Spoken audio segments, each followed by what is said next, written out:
जय हिंद दोस्तों। स्वागत है आपके अपने बेहतरीन चैनल में। इसका नाम है केजेस जय और मैं आपका अपना कैफी सर।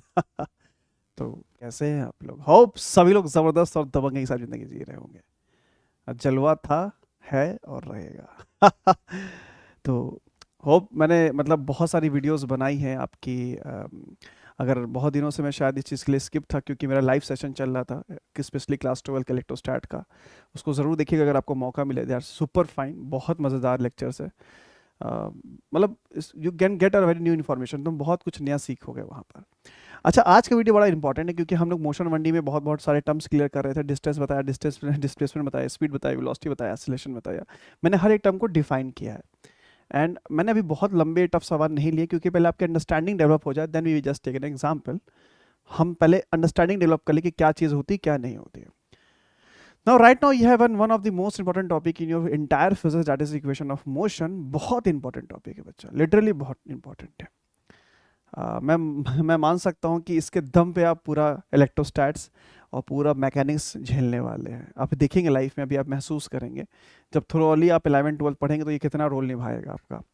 तो आज बाबू हम लोग सिर्फ एक जनरल डिस्कशन करने वाले हैं, बहुत इंपॉर्टेंट फंडामेंटल्स को क्लियर भी करेंगे कि what do you mean by equation of motion. आइए समझते हैं इसको बहुत बारीकी लेवल पे कि किसे कहते हैं हम इक्वेशन ऑफ मोशन, क्या होता है क्या नहीं होता। Each and everything will discuss right now. और प्लीज इस वीडियो को दोस्तों के साथ, दुश्मनों के साथ, सबके साथ शेयर करिएगा। चलिए स्टार्ट करते हैं बच्चा। तो देखो बच्चा, इक्वेशन ऑफ मोशन, भाई इक्वेशन का वर्ड ही समझ में आता है जहाँ इक्वल टू का साइन लगे। अब सवाल ये उठता है, सर इक्वेशन ऑफ मोशन क्या है? बट इस चीज को समझने से पहले एक टर्म्स एंड कंडीशन समझना पड़ेगा आपको। एक टर्म्स एंड कंडीशन समझना है क्या। अगर इस चैप्टर को आप पढ़ना चाहते हैं तो यू मस्ट रिमेंबर कि जो एक्सेलरेशन होना चाहिए, एक्सेलरेशन जो होना चाहिए वो यूनिफॉर्म होना चाहिए। क्या होना चाहिए? Acceleration uniform. देखो एक्सेलरेशन के बारे में मैंने बहुत अच्छे डिस्कस किया था। यूनिफॉर्म का हो चाहे कांस्टेंट का हो। अगर आपको इक्वेशन ऑफ मोशन पढ़ना है तो terms and condition are applied. बिना इस कंडीशन के आप इस चैप्टर को नहीं पढ़ सकते, इस टॉपिक को नहीं पढ़ सकते। तो हम इक्वेशन ऑफ मोशन कहाँ लगाएंगे कहाँ नहीं लगाएंगे, उसके लिए सिर्फ एक ही टर्म्स एंड कंडीशन है, that should be a uniform acceleration. चाहे यूनिफॉर्म एक्सेलरेशन हो चाहे रिटार्डेशन हो। सर यूनिफॉर्म का मतलब समझ में नहीं आता क्या है। यूनिफॉर्म का मतलब ये है कि हमारा एक्सेलरेशन टाइम के रेस्पेक्ट में चेंज ना करे। एग्जाम्पल तौर में हम कैसे पहचानेंगे सर इक्वेशन मोशन लगाना है? अगर मैंने कहा a बराबर 2 मीटर पर सेकेंड स्क्वायर, इसका सिंपल सा मतलब है कि हर समय आपकी जो एक्सेलरेशन है वो मेंटेन रहेगा। तो ये यूनिफॉर्म मोशन, यूनिफॉर्म एक्सेलरेशन हुआ, ये टिक कर गया, बिल्कुल सही है। बट अगर मैं यही कह दूं कि a बराबर हमारे पास 2t है तो आई थिंक यहां थोड़ा दिक्कत हो जाएगा, बिकॉज टाइम के रिस्पेक्ट में आपका एक्सेलरेशन चेंज हो रहा है। तो ये कैसा हो जाएगा? नॉन यूनिफॉर्म हो जाएगा। अगर किसी ने मुझसे बोला कि a बराबर -4 मीटर पर सेकेंड स्क्वायर है, ये भी होगा। क्यों होगा sir? Because you have a sign of negative retardation, but value is fix. Value आपके फिक्स होनी चाहिए, भले वो एसिलेटेड हो चाहे वो डी एसिलेटेड हो। मोशन अंडर ग्रेविटी पढ़ा होगा आपने कभी जिंदगी में। तो फ्री फॉल केस में बॉडी के नीचे हमेशा एक्सेलरेशन कितना लगता है? नीचे लगता है। तो यहाँ पर कितना होगा? 10 मीटर पर सेकेंड स्क्वायर। ये भी वैल्यू फिक्स है तो ये अप्लाई कर सकते हैं। तो हम यहाँ पर नहीं अप्लाई कर सकते जहाँ एक्सेलरेशन क्या होगा? वेरिएबल होगा। तो पहला चीज रिमार्क कर लीजिएगा अपने माइंड में, अपने खोपड़ी में ये बात डाल लीजिए अच्छे से कि इक्वेशन ऑफ मोशन हम वहां पर लगाते हैं जिस जगह हमारा एक्सेलरेशन फिक्स बना रहे, चेंज ना हो। भले वो प्लस हो भले वो माइनस हो, उसकी वैल्यू चेंज नहीं होनी चाहिए, चाहे वो एसिलेटेड हो चाहे वो डी एसिलेटेड ही क्यों ना हो। तो प्लीज आई थिंक यहां तक सबको क्लियर हो जाना चाहिए। That is very simple and that's very basic. मुझे नहीं लगता किसी को यहां तक दिक्कत होनी चाहिए। हाँ, अब सब समझ में आ गया। तो इक्वेशन ऑफ मोशन पढ़ने के लिए हमारे पास एक्सेलरेशन क्या होना चाहिए? कांस्टेंट होना चाहिए। बेसिकली हमारे पास 3 इक्वेशन ऑफ मोशंस होते हैं बाबू। 3 equation of motions, 3 equation of motion. अब ये 3 इक्वेशन ऑफ मोशन कैसे समझें सर? देखो, अब हमें एक चीज समझ में आ गया कि हमारा जो एक्सेलरेशन होना चाहिए वो कैसा होना चाहिए? वो हमारा कांस्टेंट होना चाहिए। ये हमारी वैल्यू चेंज नहीं होनी चाहिए, अदरवाइज बहुत दिक्कत हो जाएगा। तो let us begin with some few problems, मतलब फ्यू कंसेप्ट जिसको हम समझना चाहते हैं कि इक्वेशन मोशन का मतलब क्या है। तो देखो बच्चा, बहुत प्यारी चीज समझाने वाला हूं, मजा आ जाएगा। पहले लिखिएगा first equation of motion. First equation of motion बहुत प्यारी चीज है बच्चा। क्या है फर्स्ट इक्वेशन ऑफ मोशन? आइए समझते हैं, देखिए ध्यान से। फर्स्ट इक्वेशन मोशन क्या कहता है? बड़ा प्यारा सा डायग्राम से समझाना चाहता हूं। बड़ा बेसिक है बाबू, इसको कवर करते रहिएगा, मजा आ जाएगा, कहीं ना कहीं ये बहुत काम करेगा आपके लिए, बहुत मदद करेगा। सपोज करो कि यहां पर मैंने एक पार्टिकल मास m लिया, ठीक है, ये मास हमने m लिया, और ये सपोज को इनिशियल वेलोसिटी क्या है मेरे पास, u है, ठीक है। What is u? u is your initial velocity. Initial velocity मतलब जब t इक्वल टू 0 को हम लोग कहते हैं इनिशियल टाइम।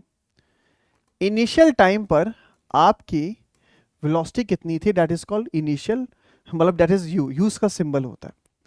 किसी टाइम t के बाद लेट सपोज उसकी वेलोसिटी, किसी टाइम t के बाद इसकी वेलोसिटी जो है वो v हो गई एट टाइम t, और हम ये मान के चल रहे हैं कि जो हमारा एक्सेलरेशन लग रहा है वो कैसा है, यूनिफॉर्म है।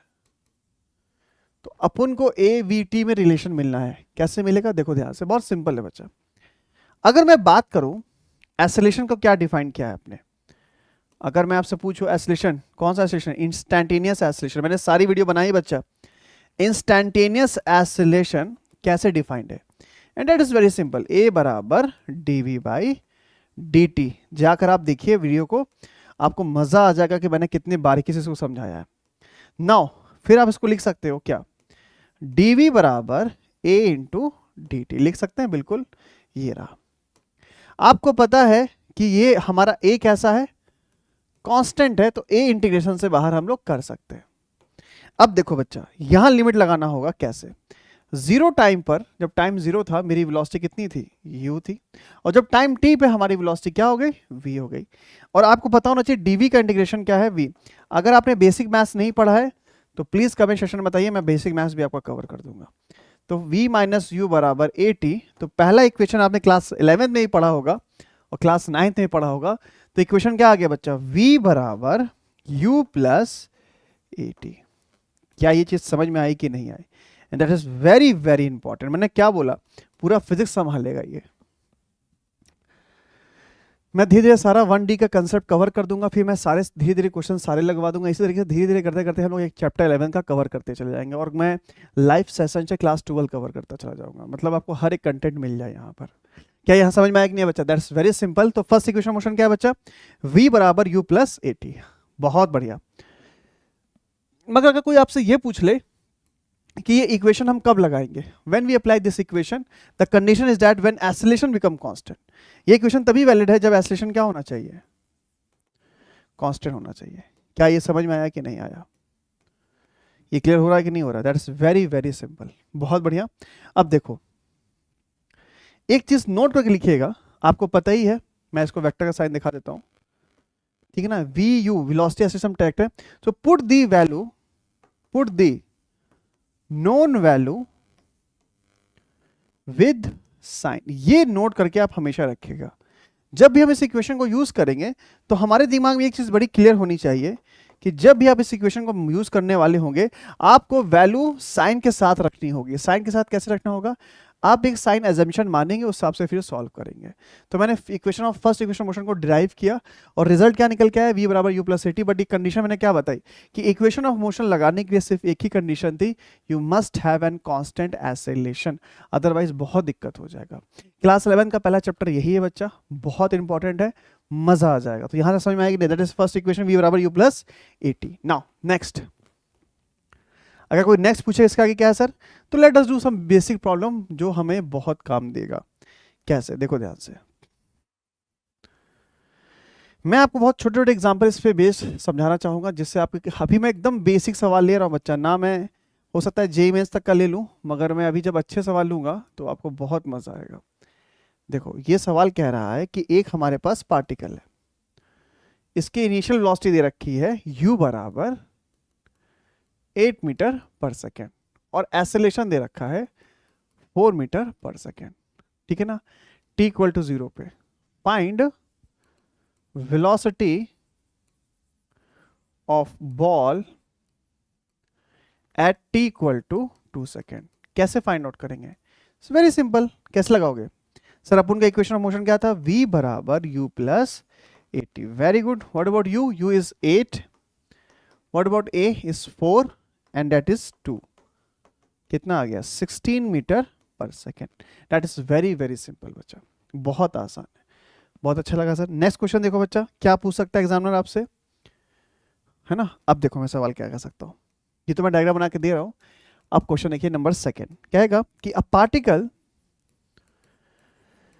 Particle have initial velocity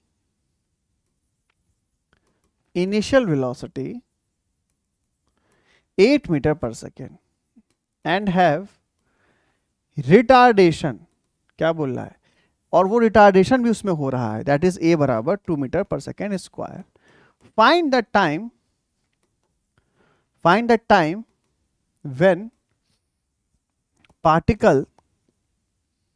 when particle comes at rest। अब देखो सवाल इस तरह से बनेगा और इक्वेशन ऑफ मोशन लगानी होगी। तो सबसे पहले जो क्वेश्चन दिया उसका पिक्चर बनाया करो, बिना पिक्चर के आप क्वेश्चन को सॉल्व नहीं कर सकते। तो मैंने एक बॉल बनाया है ना, ठीक है, वेरी गुड। और इसकी इनिशियल वेलोसिटी आपको दे रखी है कितनी, इनिशियल मतलब समझते हो, t इक्वल टू 0 पर हमें जो वेलोसिटी दे रखी है वो कितनी दे रखी है, वो दे रखी है हमारे पास कितनी बच्चा, 8 मीटर पर सेकेंड। और कह रहा है इस पर रिटार्डेशन लग रहा है, मतलब जस्ट अपोजिट कोई रिटार्डेशन। तो ये देखो बच्चा, पहले आप पिक्चर बनाया करो। अब हम अजम्पशन मान लेते हैं कि राइट साइड मेरा क्या है, पॉजिटिव है, और रिटार्डेशन कितना है, 2 मीटर पर सेकेंड स्क्वायर।